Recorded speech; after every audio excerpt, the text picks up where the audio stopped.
umangat ang inyong mga kagandahan, kakisigan, hindi nyo pa man yan ma-realize, yes po, kapuna po na kayo. Oo, umangat ang inyong mga ganda. More me time to, Saji. Ikaw naman, this time, paangatin mo din yung self-care and self-love, the lovers, love, o mga tito, Ace of Water kasi naka-reverse.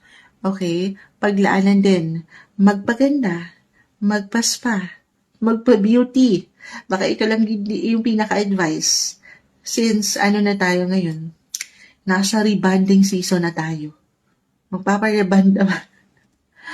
Kita mo, reband na si ate dito. Reband na. Oh. Straight na yung hair niya.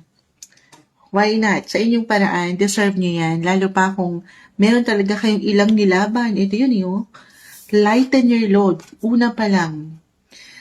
Okay lang naman. It's okay to pause, to recharge your energy. Bawas-bawasan yung ilang nakadagan sa inyong balikat or sa likuran nyo. Kita nyo, sabi ko nga, maaring pasan nyo ang daigdig or naging pasan nyo ang daigdig nitong mga nakalipas na buwan sa mga priorities nyo at work, family, relationship.